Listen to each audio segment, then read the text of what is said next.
Bonjour et bienvenue sur le podcast Par voix basse à voix haute. Que vous soyez posé dans le canapé, sur la route ou en train de jongler avec votre journée, prenez place à nos côtés. À notre micro, vous entendrez des expériences en maison de naissance, des témoignages de sages-femmes et enfin des sujets liés à l'accouchement physiologique. Ici, les voix résonneront haut et fort.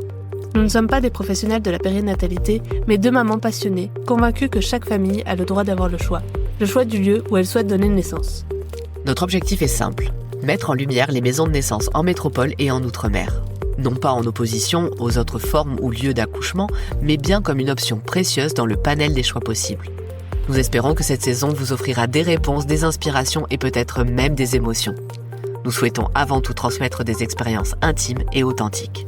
Alors bienvenue derrière les portes des maisons de naissance, bienvenue dans Par voix basse à voix haute.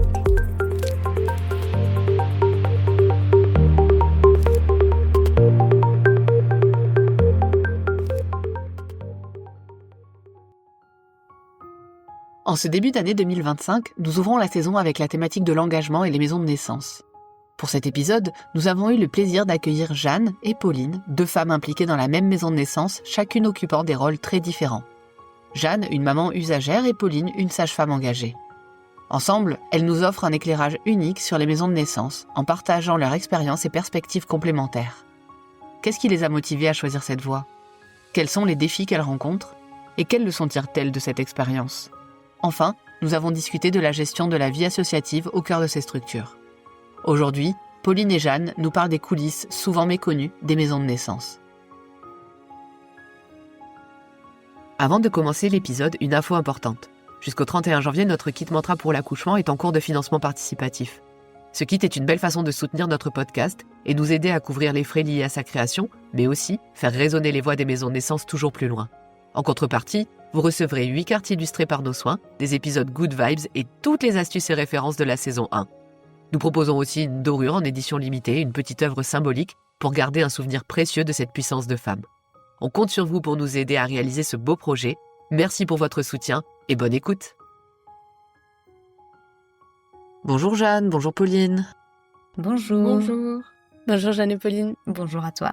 Merci d'avoir accepté notre invitation pour échanger autour de la thématique du mois. Merci de nous avoir invités. Aujourd'hui, c'est une interview un peu spéciale. Comme vous l'avez entendu, nous avons deux invités. On a la chance d'avoir à notre micro une maman et une sage-femme qui sont engagées toutes les deux dans la même maison de naissance. Elles vous diront plus tard de laquelle il s'agit. Et on est impatiente de découvrir vos deux perspectives sur les maisons de naissance.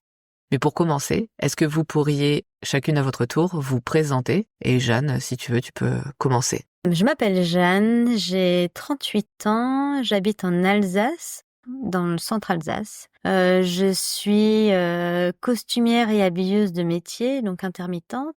Et ma famille est composée de mes deux enfants, Kalinka et Tilio, et de moi-même. Et du coup, maintenant, on t'écoute, Pauline. Alors, je m'appelle Pauline, j'ai 35 ans, j'habite à Sélestat en Alsace et je suis sage-femme à la maison de naissance Manala. Je suis sage-femme d'accompagnement global et je suis dans la maison de naissance depuis son ouverture en 2016. Et puis du coup, ma famille se compose de moi, mon conjoint et mes deux enfants. Merci. Aujourd'hui, on va parler de l'engagement en maison de naissance, à la fois du point de vue donc de la sage-femme qui y travaille, mais aussi des usagères, des personnes qui ont eu l'occasion d'y accoucher, ou en tout cas de s'investir au sein de l'association. Mais avant d'entrer dans le cœur de ce sujet, est-ce que vous pourriez chacune à votre tour et avec vos mots expliquer ce qu'est une maison de naissance ? Et encore une fois, Jeanne, on t'écoute en premier.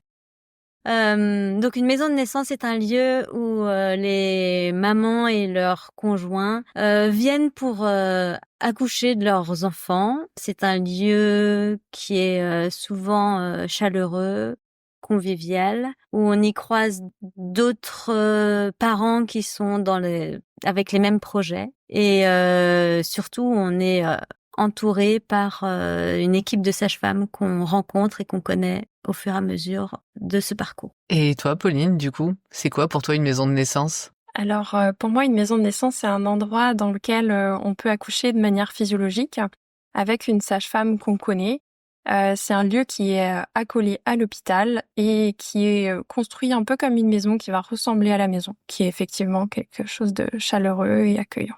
Eh ben écoutez, merci. On entend qu'il y a des points communs dans ces définitions. Et maintenant, je vais vous laisser retracer un peu plus en détail vos parcours respectifs avec Capucine. Et pour commencer, Pauline, est-ce que tu pourrais nous dire quel est ton rôle au sein de la maison de naissance? Je suis sage-femme référente. Ça veut dire que j'accompagne les couples pendant leur suivi de grossesse, pendant la préparation à la naissance. Et du coup, je suis en binôme avec une autre sage-femme. Et toutes les deux, en fait, on se relaye d'astreinte pour accueillir les parents au moment de l'accouchement. Et du coup, on suit aussi les familles après la naissance de leur bébé à domicile. Voilà, donc ça, c'est mon rôle en tant que sage-femme. Et je suis aussi la présidente de la maison de naissance Manala. Ça va. Peux-tu nous dire maintenant où est-ce que tu as été formée, nous résumer un peu ton parcours en quelques mots pour celles et ceux qui notamment voudraient en savoir plus? Ils pourront aller consulter l'épisode 33 de la saison 1 où tu parlais notamment des spécificités d'une maison de naissance. Et donc c'est pour ça qu'on va te demander de nous résumer. Et pour plus de détails, les gens pourront aller écouter cet épisode. Alors, j'ai été formée à l'école de sage-femme de Strasbourg. J'ai fini mes études en 2014. Ensuite, je me suis tout de suite installée en libéral grâce à une belle opportunité. Et j'ai rejoint le projet de la maison de naissance Manala à ce moment-là. Et du coup, ça a ouvert après en 2016. Et depuis tout ce temps-là, j'y exerce. Oui. Maintenant qu'on en sait plus sur le parcours de Pauline, on va un peu plus s'intéresser à ce que Jeanne a à nous dire sur son parcours. Et peut-être tu pourrais commencer par nous dire comment tu as connu les maisons de naissance. Moi, j'ai connu les maisons de naissance par bouche à oreille et même plus, au fait, par des amis qui connaissaient une des sages-femmes de la maison de naissance. Et du coup, ils en parlaient qu'il y avait une maison de naissance qui se créait, tout ça. Mais à cette époque-là, j'étais pas encore enceinte parce que ça a ouvert en 2016 et que ma fille est arrivée en 2019. Donc voilà, je l'avais entendu, mais j'ai pas. Enfin voilà, c'est au moment où je suis tombée enceinte, je me suis pas vraiment posé la question de savoir où est-ce que j'accouchais. C'était juste, en fait, c'était normal d'aller à la maison de naissance et pas d'aller à l'hôpital plus proche. Oui, c'était toujours là dans ta tête, quoi. Parce que t'aurais pu oublier, malgré tout, entre-temps. Ouais, ça a fait son petit chemin au fur et à mesure, mais oui. Ouais, c'est pas mal, des fois, quelques années entre les deux. Est-ce que tu veux nous parler en quelques mots de ton expérience en maison de naissance en tant qu'usagère, du coup? Du coup, moi, j'ai eu 2 suivis en maison de naissance avec le même trinôme, mais où les sages-femmes ont évolué au fur et à mesure, parce qu'il y a eu des gens qui sont partis, d'autres qui sont arrivés. Donc, des suivis qui ont été différents, mais à chaque fois hyper enrichissants. Est-ce que tu as fait tes 2 accouchements effectivement à la maison de naissance ou il y a eu des réorientations ou des transferts qui ont eu lieu? Non, mes 2 accouchements ont été à la maison de naissance, ouais. Et on sait aussi notamment qu'il y a des ateliers qui sont faits parfois dans des maisons de naissance ou certains événements entre parents. Je me demandais si tu y avais assisté notamment ou pas quand tu étais enceinte. Pour ma première grossesse, j'ai fait vraiment juste le suivi, on va dire de base, à Manala, et j'ai fait des ateliers, mais dans un autre cabinet de sage-femme. D'accord. Ok. Et pour ma deuxième grossesse, au fait, j'étais déjà bien engagée dans Manala et j'organisais des ateliers. Et donc ça veut dire engagée depuis combien de temps? Et engagée depuis, je pense, juin 2019. Ah oui, et du coup tu disais que ton premier est arrivé en 2019, donc t'as été engagée rapidement après après son arrivée alors. C'est ce que je Voilà. comprends. Ça marche. On va maintenant aller un petit peu plus loin donc dans cette dimension de l'engagement et de tout ce qu'une maison de naissance propose au niveau associatif, mais aussi de tout ce que ça implique. On a déjà parlé dans divers épisodes de la saison 1 que les maisons de naissance sont des associations qui sont constituées donc de sages-femmes qui exercent, mais aussi de parents. Selon les maisons de naissance, on sait que ça peut être une seule association dans laquelle les deux sont réunis. Certaines maisons de naissance ont le choix d'avoir 2 associations, mais quoi qu'il en soit, ils œuvrent de cœur. Et Pauline, on se demandait qu'est-ce que l'engagement associatif change au quotidien dans ta manière de travailler et dans ta relation avec les usagers. Pour moi, il y a quelque chose de très intéressant et je pense qu'il y a une partie aussi de moi qui est là pour ça. C'est le lien, la relation qu'on peut avoir avec les gens, en fait. C'est pour ça que j'ai choisi, en fait, ce mode d'exercice-là, en libéral, en accompagnement global, pour rencontrer des gens qui sont peut-être dans le même état d'esprit, dans la même démarche. Et du coup, le côté associatif, en fait, il y a un petit côté regroupement, communauté de personnes, qui est assez intéressant. Et du coup, dans ce côté associatif, on peut organiser des rencontres, des échanges. Je pense que c'est ça, le côté attirant. Je comprends. Après, il y a quand même quelque chose en termes de professionnel ou dans les autres modes d'exercice de sage-femme, il n'y a pas cet engagement associatif ou quand on travaille en maternité ou même dans un cabinet en libéral, en fait, on n'a pas le côté associatif. Donc, d'un côté, ça ramène une sorte de charge de travail supplémentaire où parfois, il y a aussi des réunions à organiser en supplément qui sont peut-être pas présentes s'il n'y avait pas ce côté associatif. Voilà, c'est un peu la contrepartie aussi des côtés positifs, c'est un peu la contrainte de la charge de travail supplémentaire. Oui. On aura l'occasion d'y revenir tout à l'heure avec Capucine, parce qu'en effet, c'est ce qu'implique la dimension associative en général. Toi, Jeanne, en ce qui te concerne, est-ce que tu étais consciente que les parents pouvaient faire partie de la vie associative de la maison de naissance dès le début de ton premier suivi, donc, dont tu nous parlais tout à l'heure? Et qu'est-ce qui t'a amené à devenir bénévole?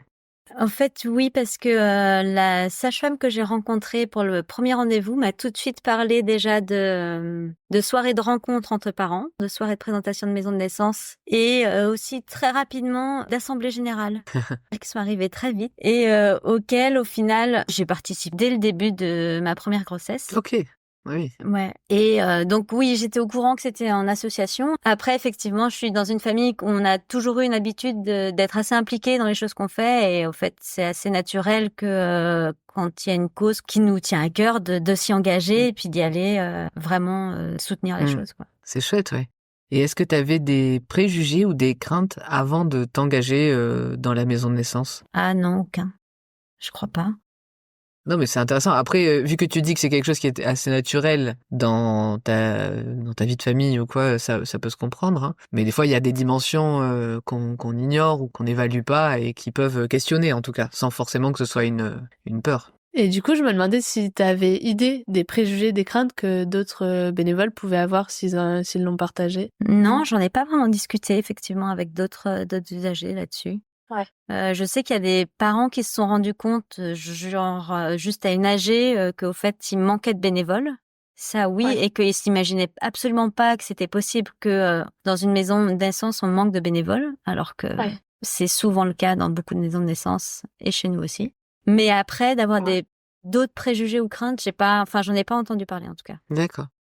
Moi, j'avais peut-être juste quelque chose pour compléter ce que dit Jeanne. En tant que femme, moi, je trouve ça assez intéressant qu'on puisse s'engager et puis avoir voix au chapitre finalement dans ce genre de structure où du coup, dans un endroit dans lequel on peut avoir du suivi de grossesse, l'accouchement, en fait, il y a une rencontre entre les parents et les sages-femmes et du coup, notamment à ces moments associatifs, il y a aussi les échanges en fait qu'il peut y avoir entre sages-femmes et entre parents, chose qu'il n'y a pas du tout, en tout cas pas à ma connaissance, dans les maternités par exemple, où du coup, on pourrait même imaginer que des parents puissent avoir un peu un rôle décisionnaire. Enfin, c'est ça que servent les CA en fait. Voilà, dans quoi on va mettre notre énergie, quels sont les projets peut-être à soutenir, les choses comme ça. Et moi, en tant que femme, je trouve ça important. Enfin, j'aimerais bien qu'on me demande mon avis sur ce genre de choses. Et du coup, peut-être que ça va ouvrir la voie aussi à plus d'échanges, même dans les maternités et dans les hôpitaux. Hein.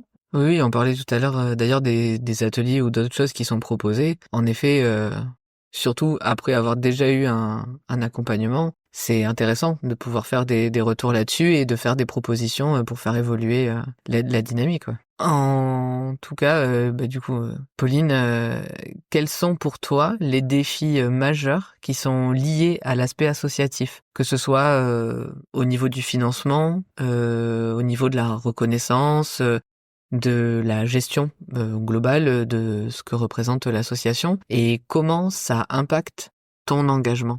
C'est une question complexe, ça.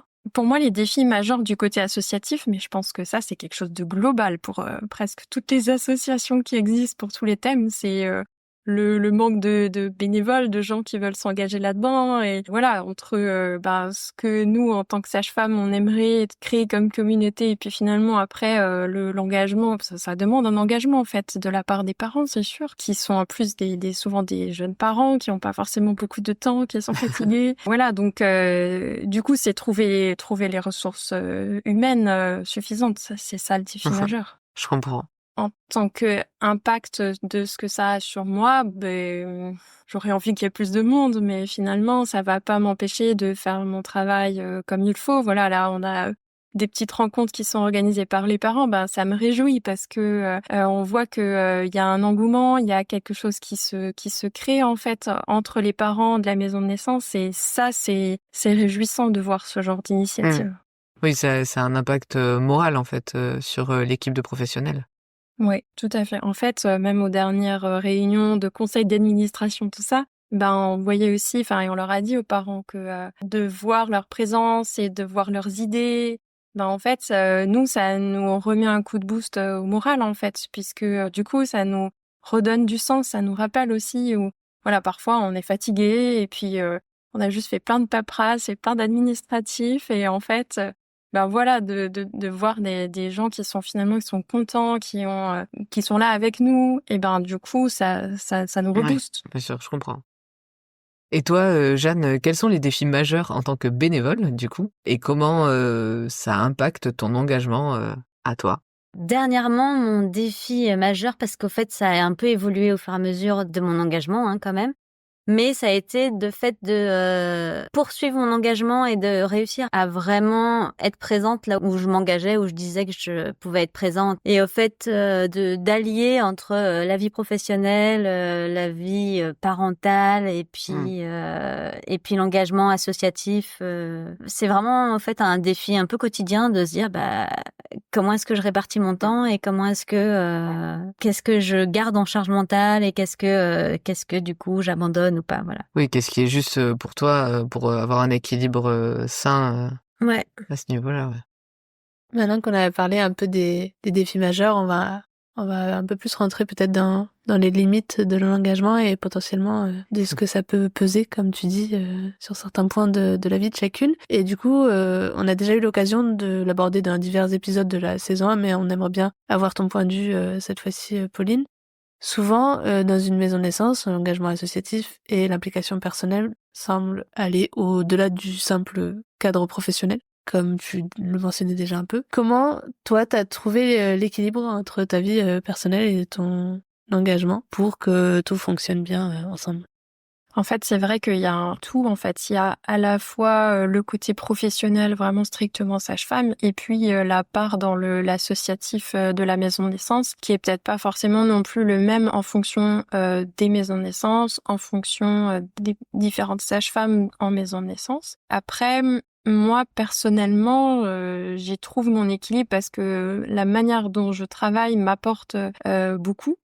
Je crois que je changerais pour rien au monde cette manière-là de travailler. Mon équilibre privé, il est aussi, on va dire, plutôt stable grâce à tout l'entourage qui me soutient, notamment mon conjoint, mes enfants, les grands-parents qui sont là pour garder les enfants. Voilà, donc tout ce monde-là, en fait, ils sont aussi impliqués. Et si on n'a pas cet entourage-là qui est soutenant, c'est difficile pour une sage-femme de pouvoir s'engager là-dedans, quoi. Oui, et t'as l'air de dire que ça s'est plutôt bien goupillé en général, mais est-ce que t'as eu l'occasion parfois de ressentir une surcharge mentale ou émotionnelle? Enfin, souvent, c'est un peu lié, mais... Pardon. Jamais, hein. Jamais. Jamais. Si, bien sûr, souvent, il peut y avoir une surcharge mentale à différents moments. Ça revient de manière cyclique. Parfois, c'est plusieurs fois par mois, parfois, c'est plusieurs fois par année, où du coup, il y a toujours un peu ce questionnement de OK, mais pourquoi je suis là?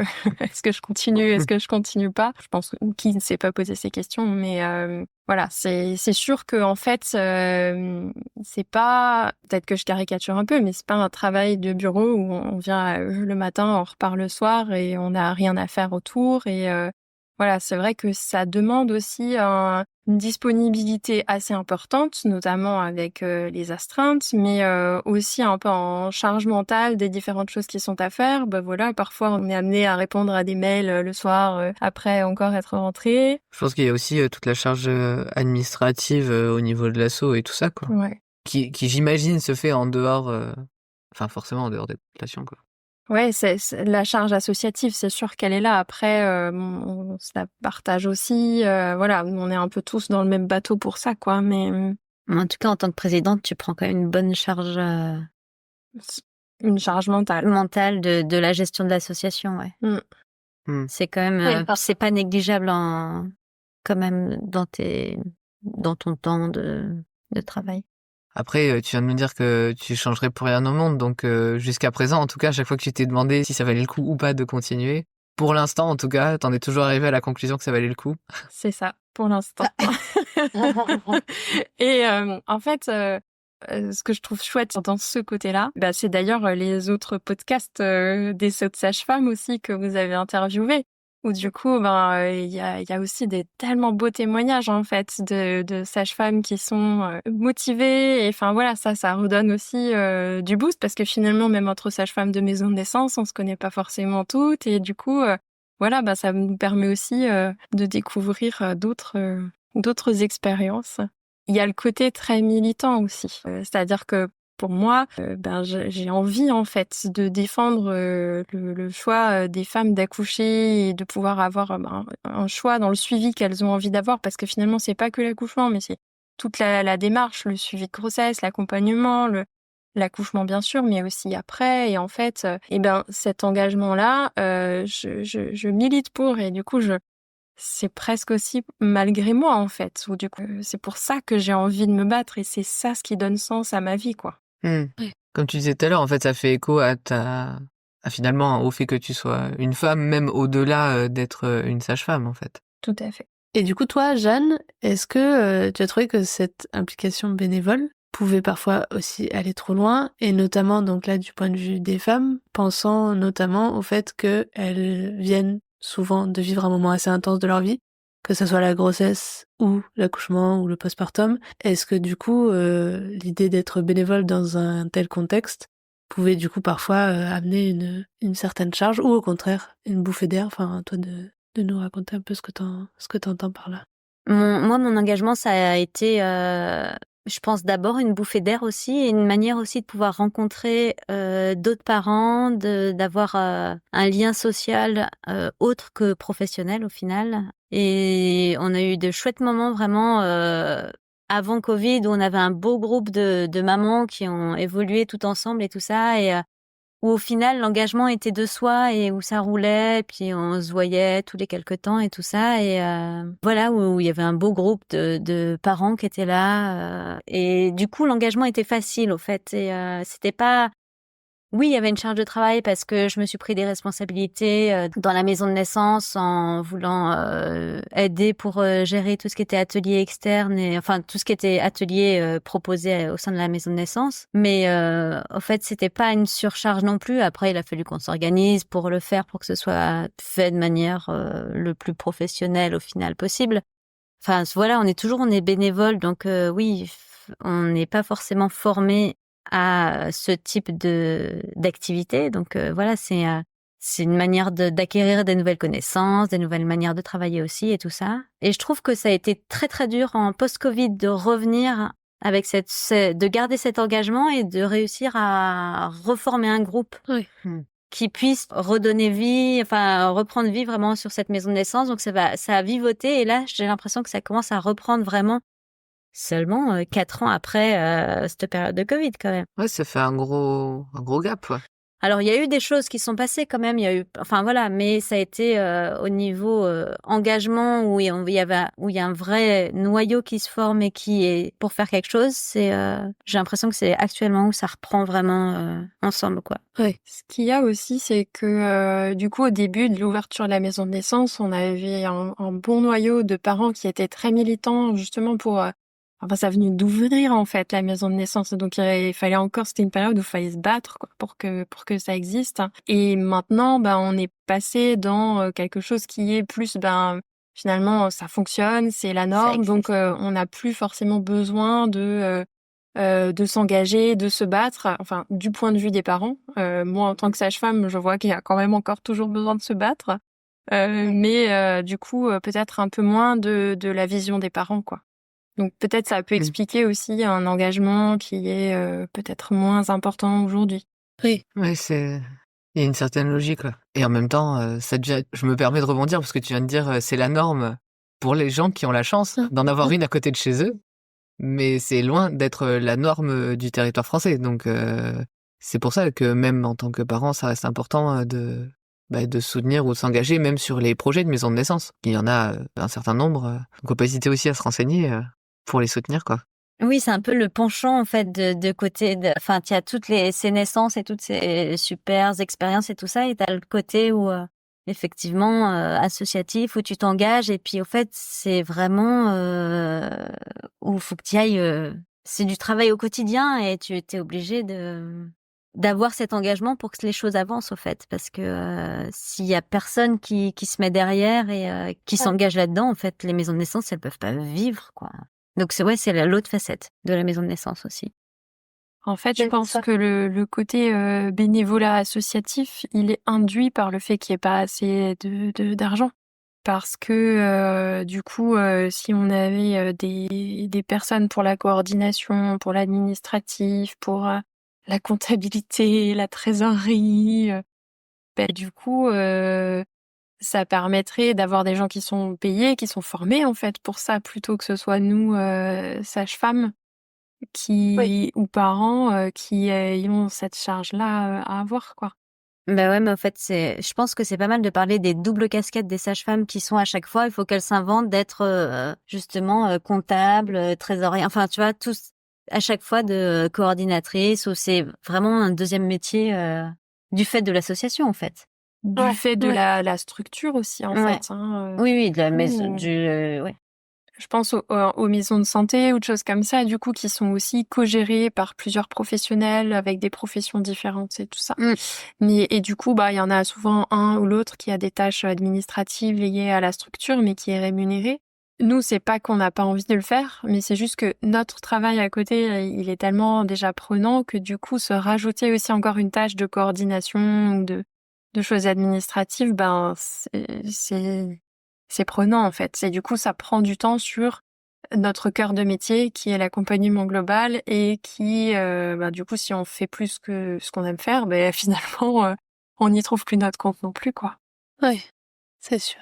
Après, ce qui est dommage aussi, c'est qu'il n'y ait pas un peu plus d'accompagnement sur parce que des structures comme ça, il y en a eu peu. Enfin, je pense qu'il y en a eu dans plein de domaines qui ont été créés ces dernières années aussi, sur les pôles de santé, les centres de santé, les machins. Enfin voilà. Et du coup, en fait, je sais pas s'il y aurait peut-être moyen que de manière gouvernementale, ou enfin juste quelque chose qui vient d'en haut, quoi, qui puisse un peu aider sur la gestion en fait d'une telle structure, quoi. Parce que c'est vrai qu'effectivement, on doit s'inventer plein de fonctions.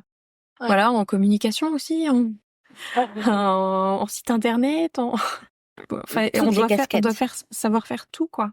Du coup, ça, ouais, parce qu'en plus, comme c'est pas notre boulot, du coup, C'est non professionnel, et on du met coup, plus de temps à faire ce qu'on devrait. Donc, en fait, ouais, c'est une charge de travail supplémentaire, quoi.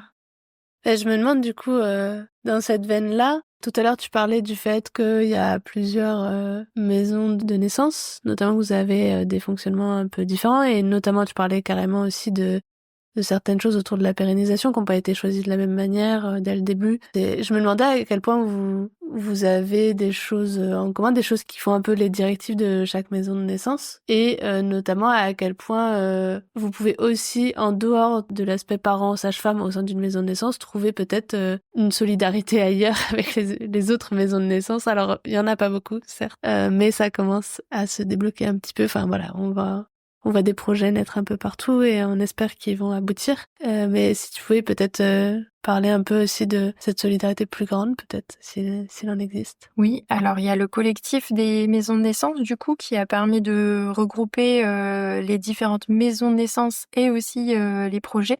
C'est parti justement de l'idée de mutualiser un peu les énergies et les compétences de chacun, les connaissances aussi. Donc en fait, chaque maison de naissance a des représentants de sa maison de naissance qui fait partie du conseil d'administration du collectif. Et donc chaque maison de naissance a une voix, ou deux même, dans ce collectif. Et c'est aussi un temps associatif du coup supplémentaire.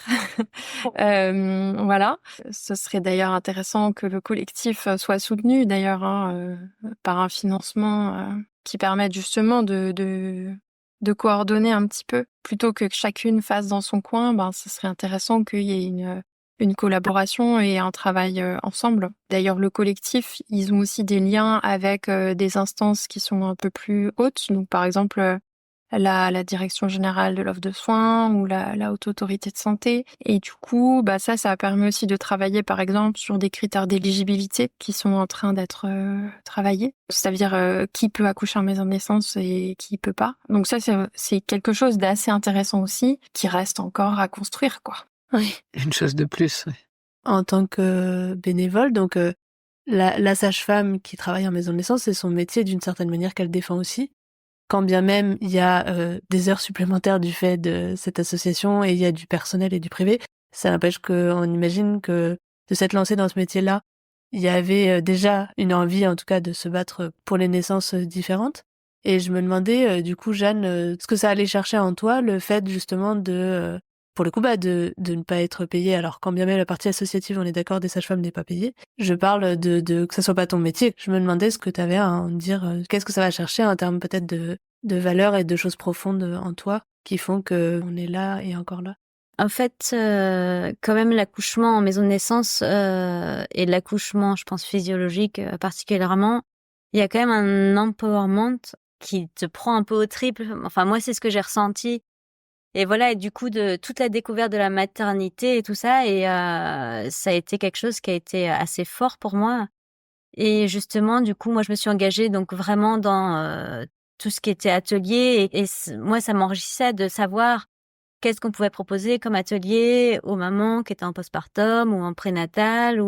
Et du coup, de m'engager là-dedans, ça a permis aussi de pouvoir rencontrer d'autres professionnels, de pouvoir sélectionner. Enfin voilà, donc en fait, moi, ça m'enrichissait de toutes ces rencontres et en même temps, en fait, ça, ouais, il y a eu vraiment un enrichissement de rencontrer des gens et puis de pouvoir proposer du coup aux autres parents ces ateliers-là qui se font au fur et à mesure, quoi. Oui. Mais du coup, est-ce qu'il y a, parce que tu disais que la maison de naissance, tu la connaissais depuis quand on avait parlé quelques années auparavant, quelque chose comme 3 ans auparavant, et t'étais pas enceinte à l'époque, et pourtant tu t'es pas engagée dans l'association. Est-ce que du coup, qu'est-ce qui a fait basculer à partir du moment où tu as été suivie, tu penses, cette implication? Les rencontres avec les sages-femmes et le fait de voir qu'il y avait de quoi s'engager, au fait, parce que oui, j'ai entendu qu'il y avait une maison de naissance qui se mettait en place, mais c'était pas pour autant que je suis allée voir vraiment ce qui se passait, que je suis allée me renseigner, tu vois. Moi, je me suis renseignée une fois que j'étais enceinte et que je me suis dit, ah tiens, en fait, ça m'intéresse, qu'est-ce qui se passe là-bas? Et le fait de rencontrer, du coup, toutes ces sages-femmes, de rencontrer les parents et tout ça, et ça m'a donné envie, au fait, de m'engager dans la maison de naissance, ouais. Et est-ce que tu as déjà envisagé de quitter ce milieu associatif à cause notamment des limites dont on parlait? Et qu'est-ce qui t'a retenu? Alors, ce qui me retient, c'est parce que je suis attachée à ce lieu et oui, je l'ai déjà envisagé parce que entre le travail, la vie de famille et effectivement les engagements que au final t'arrives pas à aller jusqu'au bout de ce que tu voudrais et d'être aussi présente que tu veux, et à un moment tu fais en fait je laisse ma place à quelqu'un d'autre pour que ça puisse reprendre et ce sera bien. Et mais non, pour le moment c'est pas encore le cas. Après, je sais que maintenant je m'engage beaucoup dans l'école où les enfants vont, parce que mon troisième n'est pas encore à l'école mais va bientôt y aller, et du coup les choses évoluent aussi, et c'est beaucoup le parcours justement de l'implication des mamans en maison de naissance ou des parents même. Ils vont avoir du temps pendant le congé parental et ils vont pouvoir s'impliquer. Et souvent, l'implication va durer le temps d'une grossesse, c'est-à-dire 9 mois. Et au bout de 9 mois, ils ont fait le tour. Et il y a autre chose qui se crée, ils reprennent le travail, ça devient trop de charge et tout ça. Donc c'est vraiment souvent très cyclique comme ça. Mais oui, je sais pas pourquoi j'ai pas encore lâché, mais je suis contente d'y être encore, en fait. C'est surtout Ouais. ça. Faire partie de l'aventure, quoi. Ouais. Oui, c'est sûr. On penche un peu sur une interview où on questionne les limites parce que les gens n'ont pas forcément conscience des coulisses de ce qu'il en est. Parce que souvent, quand on présente les ateliers, on va être plutôt jovial et quand on est sage-femme, on accueille bien les gens. Donc il y a cette dimension, c'est pour ça qu'on présente de ce côté-là. Mais bien sûr, on a conscience que c'est une joie. Et d'ailleurs, nous-mêmes, on est investis dans notre maison de naissance, en plus du podcast, en plus de nos enfants. Donc il y a une dimension, en effet, affective et une dimension enrichissante qui est là et qui est appréciable pour tous. Du coup, on parle tu parlais de cycle, notamment Jeanne, des bénévoles et du fait que du coup vous manquiez aussi des bénévoles à un moment donné, que vous manquiez peut-être d'implication des gens. Je sais pas combien vous êtes de sages-femmes à Manala, mais tu parlais tout à l'heure aussi des trinômes qui ont notamment évolué régulièrement. Je me demandais, Pauline, ce que t'en pensais. Est-ce que tu penses que le modèle associatif est durable et quel soutien institutionnel ou changement serait nécessaire pour pérenniser notamment ces maisons de naissance? Pour répondre à la question du nombre de sages-femmes, déjà, on est une dizaine de sages-femmes. C'est une moyenne parce que parfois c'est 8, parfois c'est 12. Mais on a été un binôme et puis 2 binômes en 2024. Et du coup, on sera 2 binômes et une sage-femme d'accompagnement global seule, plus des sages-femmes de soutien. Après, du coup, la question de est-ce que c'est pérenne? Ça a des chouettes aspects parce que ça permet justement l'implication des parents. Et ça, je trouve que c'est assez inédit en fait par rapport aux autres endroits où on accouche. Voilà, donc que ce soit les maternités où finalement effectivement les parents ont pas tellement de place là-dedans, dans la manière dont c'est organisé, on va dire. Les accouchements à domicile, mais du coup les sages-femmes sont aussi plutôt seules, même si elles sont parfois organisées en petits groupes, mais c'est pas une équipe comme dans une maison de naissance. Pareil pour le plateau technique. Donc je trouve que c'est un truc assez inédit et qui est intéressant, qui donne leur place aux parents, même si parfois ils la prennent pas toujours, mais au moins il y a cette opportunité-là. Nous, en tant que sage-femme, ça nous tient à cœur quand même de laisser cette place-là. Je sais pas si c'est pérenne en fait, parce que alors c'est surtout le mode de financement en fait qui va nous intéresser. C'est l'argent qui est le nerf de la guerre, parce que là du coup effectivement le financement actuellement chez nous, c'est une enveloppe fixe en fait qui a été décrétée au moment de l'expérimentation. Donc il y a d'autres maisons de naissance qui sont pas dans ce schéma-là. Voilà, donc il y a eu déjà des réflexions. Est-ce que finalement ça devrait pas être une société ou quelque chose comme ça? Bon. Pourquoi pas, j'en sais rien en fait. Je sais pas, moi j'ai pas tellement d'avis tranché sur comment est-ce que ça devrait évoluer parce qu'en vrai j'en sais rien, c'est pas mon boulot en fait de gérer une société ou de savoir quel est le meilleur modèle, comment on pourrait dire, socio-économique pour les maisons de naissance, voilà. Maintenant je vois l'aspect intéressant dans le relationnel que ça apporte l'association. Je vois aussi le côté bénévolat qui est pas toujours facile à tenir parce que du coup, à la fois nous en tant que professionnels, voilà, ça nous demande du temps. Et puis les parents, ils ont pas forcément non plus toujours l'envie et l'énergie dans le bénévolat, ce que je comprends aussi tout à fait. Voilà, donc je sais pas du tout en fait, je sais pas du tout si c'est pérenne. Comment tu penses qu'on pourrait mieux soutenir les sages-femmes pour qu'elles soient peut-être moins épuisées par cet aspect associatif? Un mode de financement différent. Ouais. Parce qu'en fait, si on sort du modèle associatif, ça veut dire que on doit trouver un autre modèle. Ouais. Disons que moi, j'estime aussi que on n'a jamais rien sans rien, quoi. Que à toute chose chouette, il y a une contrepartie, en fait. Et du coup, c'est aussi pour ça certainement que je suis encore là, que c'est ok, en fait. C'est-à-dire que voilà, les choses associatives, c'est sûr, ça prend du temps et ça demande du temps et de l'énergie, mais en même temps, quand on a le retour, c'est chouette aussi, quoi. Donc c'est pour ça que je sais pas si c'est pour ça que ça a été fait comme ça, que finalement c'est resté sur ce modèle associatif ou et que personne finalement ne milite pour en sortir. C'est parce que certainement, il y a quand même, on y trouve notre compte quand même, quoi. Oui, et comme tu disais, si c'est le métier de tes rêves, et que tu veux pas le quitter, il y a quand même un sacré poids de ce côté-là aussi. Après, du coup, alors, je rebondis sur c'est le métier de mes rêves. On entend souvent la phrase, voilà, sage-femme, c'est le plus beau métier du monde. Alors bon, certes, il y a de beaux aspects, mais bon, il y a aussi beaucoup de choses difficiles et en fait, souvent, on l'oublie en fait, ce côté-là. Donc c'est sûr qu'il y a énormément de choses très chouettes, mais bon, en contrepartie, il y a quand même un poids assez lourd. Il y a, enfin, des choses contre lesquelles il faut se battre, qui demandent de l'énergie, etc. Donc l'équilibre, j'ai envie de dire, il est assez fragile. Et c'est aussi pour ça que il y a peut-être pas assez de sages-femmes pour faire ça. On n'en trouve pas assez, et puis il y en a peut-être qui partent et qui abandonnent au bout d'un certain temps parce que cet équilibre-là, il est pas très évident à trouver, quoi. Ouais. Mm. Et je me demande à quel point aussi c'est pas à partir du moment où on travaille dans l'humain, il y a quelque chose de cet ordre-là, quoi.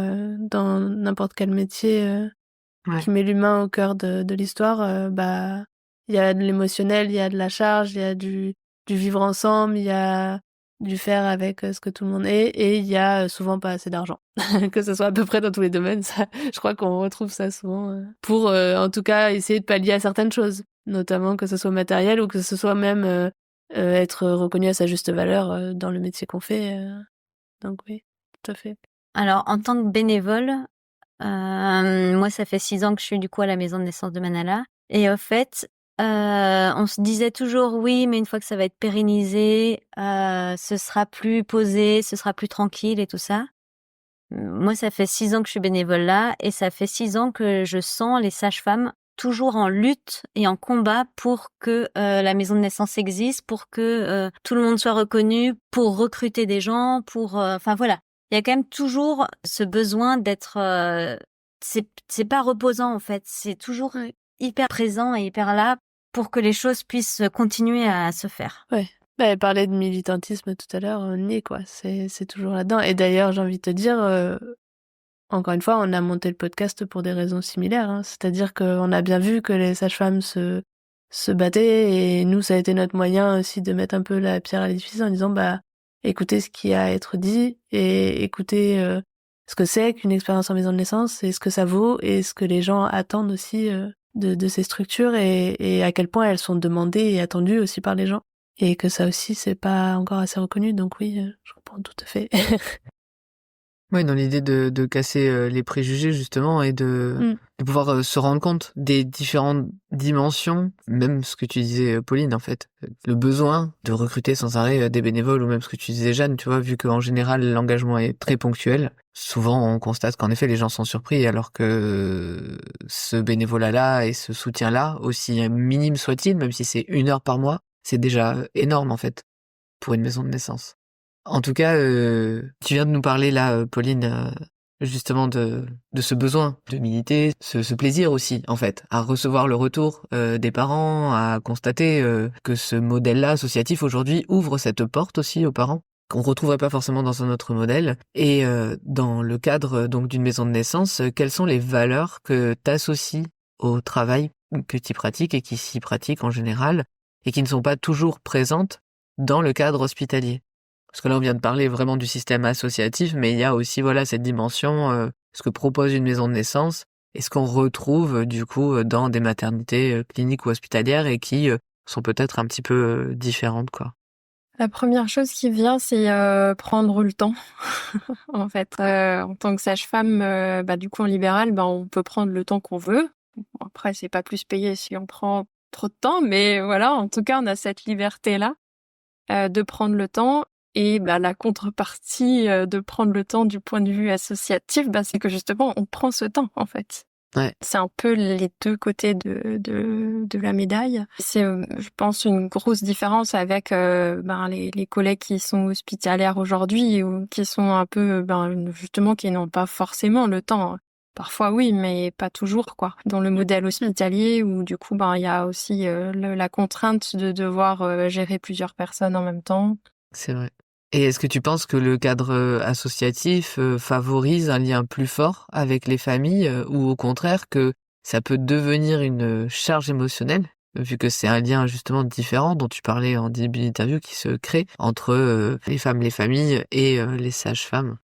Je pense que pas forcément tout le monde n'a conscience en fait de ce côté associatif parce que c'est pas forcément quelque chose qu'on tartine en long, en large, en travers durant nos consultations non plus. Et donc du coup, il y a des gens qui s'y intéressent un peu et qui sont curieux et qui y vont. Et il y en a d'autres qui vont juste faire leur consultation et leur préparation à la naissance et qui vont pas du tout mettre le nez en fait dans le côté associatif. Donc en plus, comme il n'y a pas beaucoup de choses qui sont organisées au niveau associatif, Oui, c'est un peu transparent pour certains, en fait. Et toi, Jeanne, là, on vient de parler donc de la relation humaine qui se crée entre les sages-femmes et les usagères. Comment, toi, dans ton vécu, ça a été différent de ce que tu avais pu imaginer en milieu hospitalier? À vrai dire, je me suis jamais imaginé comment ce serait en milieu hospitalier, au fait. J'ai pas vécu alors j'ai eu, oui, des expériences de mes belles-sœurs ou de ma sœur, mais je trouve que c'est quand même quand tu vis les choses et quand on te raconte les choses ou même c'est quand même tellement différent que, Ah oui. Même 2 expériences en maison de naissance ne se ressemblent pas. Oui. Et par rapport à tes expériences en maison de naissance, est-ce que ça a changé ton regard sur la grossesse, sur l'accouchement ou même sur le système de santé en général? Alors oui, ça a changé mon regard parce qu'au fait, les sages-femmes nous apportent des valeurs, au niveau effectivement du maternage et tout ça, qui sont assez fortes en maison de naissance et que je trouve dues, aux amitiés, aux parents que j'ai rencontrés et tout ça, qui ont pas fait de parcours en maison de naissance, qui sont quand même assez, peu, diffusées ailleurs et où il faut que les parents aillent beaucoup plus les chercher et je trouve qu'en fait, c'est tellement dommage que ce savoir et ce savoir-être soit pas, plus partagé ailleurs et plus diffusé, au fait. Ouais, la mise à disposition de l'information, en fait. Ouais. Et je me demande du coup, dans cette veine-là, tout à l'heure tu parlais du fait qu'il y a plusieurs maisons de naissance, notamment que vous avez des fonctionnements un peu différents, et notamment tu parlais carrément aussi de certaines choses autour de la pérennisation qui n'ont pas été choisies de la même manière dès le début. Et je me demandais à quel point vous avez des choses en commun, des choses qui font un peu les directives de chaque maison de naissance, et notamment à quel point vous pouvez aussi, en dehors de l'aspect parent sage-femme au sein d'une maison de naissance, trouver peut-être une solidarité ailleurs avec les autres maisons de naissance. Alors, il y en a pas beaucoup, certes, mais ça commence à se débloquer un petit peu. Enfin voilà, on voit des projets naître un peu partout et on espère qu'ils vont aboutir. Mais si tu pouvais peut-être parler un peu aussi de cette solidarité plus grande, peut-être, s'il en existe. Oui, alors il y a le collectif des maisons de naissance du coup qui a permis de regrouper les différentes maisons de naissance et aussi les projets. C'est parti justement de l'idée de mutualiser un peu les énergies et les compétences de chacun, les connaissances aussi. Donc en fait, chaque maison de naissance a des représentants de sa maison de naissance qui fait partie du conseil d'administration du collectif. Et donc chaque maison de naissance a une voix, ou deux même, dans ce collectif. Et c'est aussi un temps associatif du coup supplémentaire. Voilà. Ce serait d'ailleurs intéressant que le collectif soit soutenu d'ailleurs par un financement qui permette justement de coordonner un petit peu plutôt que chacune fasse dans son coin. Ce serait intéressant qu'il y ait une collaboration et un travail ensemble. D'ailleurs, le collectif, ils ont aussi des liens avec des instances qui sont un peu plus hautes. Donc, par exemple, la direction générale de l'offre de soins ou la haute autorité de santé. Et du coup, ça permet aussi de travailler, par exemple, sur des critères d'éligibilité qui sont en train d'être travaillés. C'est-à-dire qui peut accoucher en maison de naissance et qui peut pas. Donc ça, c'est quelque chose d'assez intéressant aussi, qui reste encore à construire, quoi. Oui. Une chose de plus. Ouais. Et je me demandais du coup, Pauline, ce que tu aurais à dire aux sages-femmes qui hésitent à se lancer du coup dans le travail en maison de naissance. Venez nous rejoindre.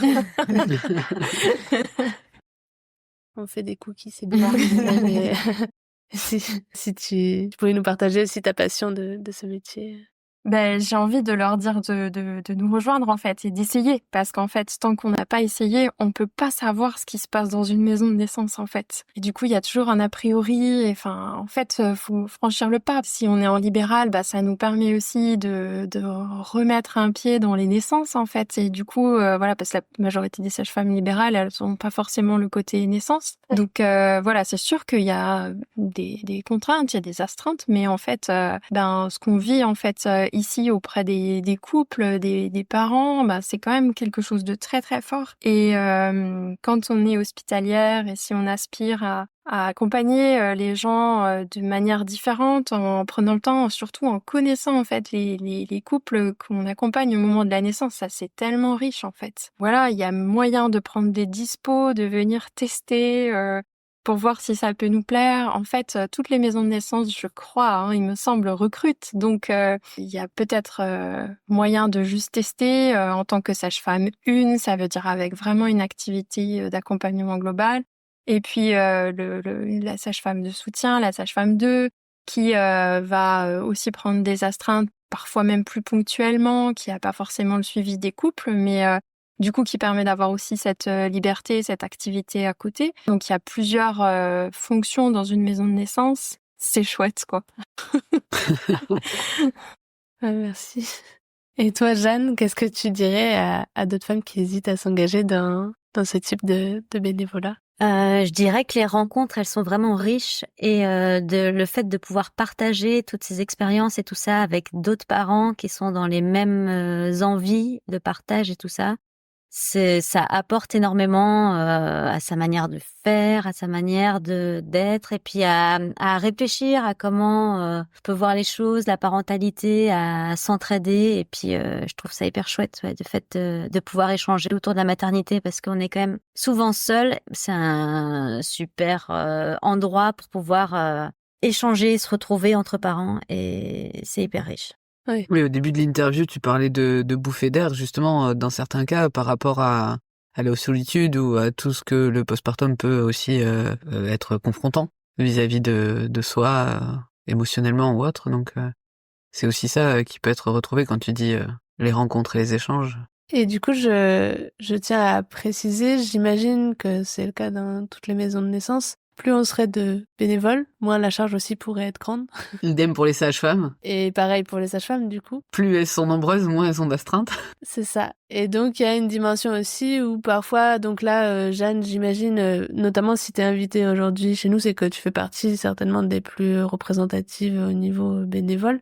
Mais il est possible parfois de s'engager pour peu, mais d'aider sur des événements ponctuels, d'aider sur des temps particuliers. Par exemple, si on se sent à l'aise que sur l'organisation d'ateliers ou que sur aller à des réunions, parce que des fois il y a des réunions avec les hôpitaux, ou aller sur des stands dans des congrès ou dans des salons ou je ne sais quelle organisation il peut y avoir d'une maison de naissance à l'autre. En tout cas, ce que je veux dire, c'est que parfois c'est pas grand-chose, mais c'est déjà ça. C'est-à-dire que si un bénévole vient prendre un atelier, c'est toujours ça que par exemple Jeanne ne fera pas et qu'elle pourra se reposer ce jour-là. Et donc, c'est pas grand chose, mais c'est déjà ça. Et voilà, je tiens à le dire parce que beaucoup d'épuisement, parce que la vie aussi va de plus en plus vite et que les gens sont fatigués. Et donc, n'osent plus s'engager parce qu'aussi certains s'imaginent que s'engager, c'est signer un contrat avec le sang, et ce n'est pas le cas. Donc, on peut partir quand on a envie, sans culpabilité. On peut être là, en effet, lors d'une grossesse et puis finalement vivre un postpartum qui nous empêche de nous investir aussi. Et c'est normal et c'est OK. Et donc, pas avoir honte à venir, partir, revenir, c'est toujours ça. Oui, ce que tu disais, ça peut représenter qu'une ou 2 journées par an, le temps de tenir un stand ou faire un événement, et c'est déjà beaucoup. Du coup, je rebondis sur ce que tu dis, justement. En fait, comme on n'a pas 3 ou 5 personnes qui vont s'occuper de l'administratif, de la coordination, du site internet, de toutes ces tâches-là en fait qui sont à faire en maison de naissance, de l'organisation d'événements, de communication. Et ben du coup, nous en tant que sage-femme, parfois on peut se sentir un peu pas assez compétente en fait sur certaines choses.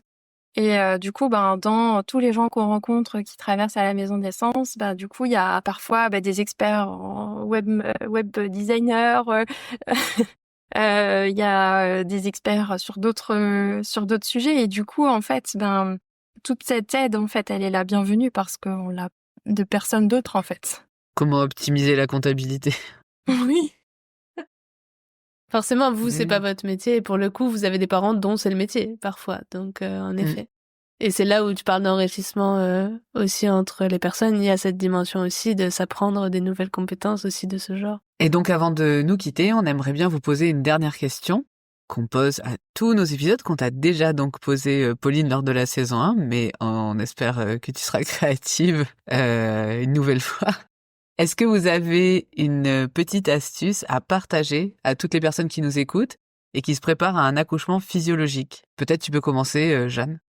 Il y a une chose toute bête, mais c'est du postpartum aussi. C'est que j'ai découvert, mais vraiment, c'est les seringues avec les embouts en silicone pour le rinçage de nez des enfants. Et ben, moi, ça m'a changé ma vie. C'est parce que j'avais toujours peur de faire mal à mon bébé avec ces pipettes de sérum fille. Et là, la seringue en bout silicone, et ben, ouais, c'est bête vraiment, mais ça m'a changé les lavages de nez des enfants. Oui, j'imagine. C'est plus pratique. Ah ouais. Et toi, Pauline, est-ce que tu te souviens de ce que tu nous avais dit? Est-ce que tu as quelque chose de nouveau à conseiller ou, enfin, pas à conseiller, mais une petite astuce supplémentaire? Oui, je me souviens ce que j'avais dit. Alors, du coup, pour changer, j'aurais conseillé d'avoir le plus de création, de fabrication de récepteurs à l'ocytocine pendant la grossesse. Et du coup, que la femme puisse trouver tout le soutien et tout l'amour, en fait, autour d'elle pendant la grossesse pour créer son petit nid et pour se préparer à l'accouchement. Voilà, pour que l'accouchement soit le plus facile possible. Et ça va aussi avec, bien sûr, un peu de connaissances sur la physiologie, le fonctionnement de son corps, le déroulement de la naissance. Voilà. Tu penses qu'en fait, tous les vecteurs d'ocytocine, j'allais dire, que tu peux créer pendant la grossesse, ont un impact, en fait, sur la génération de l'ocytocine le jour de l'accouchement, parce qu'elle a été baignée dedans, en fait, pendant des semaines et des mois? Alors, pas sur la création de l'ocytocine, mais en fait, toutes les petites choses que la femme va faire qui lui font du bien, qui lui font plaisir, pendant la grossesse, ça va fabriquer des récepteurs à l'ocytocine qui vont se fixer dans l'utérus. Et du coup, toute l'ocytocine que la femme va sécréter au moment de l'accouchement, ça va se fixer en fait sur ces récepteurs et augmenter grandement l'efficacité de l'accouchement. Donc voilà, les femmes enceintes doivent se faire chouchouter. Bah écoute, oui. A priori, oui, voilà, j'allais dire ça coule de source, mais en tout cas, c'est bien d'avoir cette dimension supplémentaire biologique finalement qui donne encore plus de sens à ce besoin, quoi. En tout cas, merci pour ce partage. On vous remercie pour tout ce que vous donnez à Manala et on remercie aussi toutes les sages-femmes et tous les bénévoles en général de toutes les maisons de naissance qui existent aujourd'hui ou qui en tout cas sont en projet. Merci à vous toutes qui nous écoutez parce que vous avez beaucoup de mérite et aujourd'hui c'est grâce à des gens comme Jeanne ou comme Pauline que tout ça existe et qu'on espère que l'offre de soins va évoluer et permettre aux femmes d'avoir le choix de leur lieu d'accouchement et de leur contexte d'accouchement. On espère que les professionnels qui nous écoutent et les personnes curieuses d'en savoir plus auront pu trouver des réponses, en tout cas à leurs questions, sur les différents aspects de cet engagement et du système associatif qui concerne les maisons de naissance aujourd'hui, en tout cas en 2025. Et on est ravis d'avoir pu partager ce moment avec vous et on vous souhaite une bonne continuation. On espère que le boost dont vous parliez, le petit noyau de parents dont tu parlais, Jeanne, qui est en train de se recréer et de ce que ça peut générer, du coup, au niveau aussi de l'équipe de sages-femmes, va permettre à Manala d'avoir encore de longues et belles années d'accouchement et d'ateliers, et de tout ce qu'il faut pour permettre aux familles de s'épanouir et aux femmes d'enfanter dans les meilleures conditions du monde. Au revoir, Jeanne. Au revoir, Pauline. Merci beaucoup à vous pour l'invitation et de donner la parole à toutes ces voix des maisons de naissance et merci aux parents et à toutes les sages-femmes impliquées. Vraiment, je le redis parce que c'est important et grâce à vous, grâce à nous, c'est grâce à ça que ça existe en fait. Merci encore. Et bonne soirée à vous. À bientôt Jeanne, à bientôt Pauline. Vous venez d'écouter le podcast Par voix basse à voix haute. Votre aide est essentielle. Si vous aimez notre travail, dites-le en partageant cet épisode, en nous laissant un commentaire ou en cliquant sur j'aime. Retrouvez-nous aussi sur Tipeee si vous souhaitez soutenir notre projet financièrement sur la page Tipeee/Par voix basse à voix haute. N'hésitez pas à vous abonner si vous voulez être notifié des prochains épisodes. Merci encore d'être là avec nous et d'écouter ces moments de vie uniques et intenses. Et souvenez-vous, il n'y a pas de bon accouchement. L'histoire qui compte, c'est votre rencontre.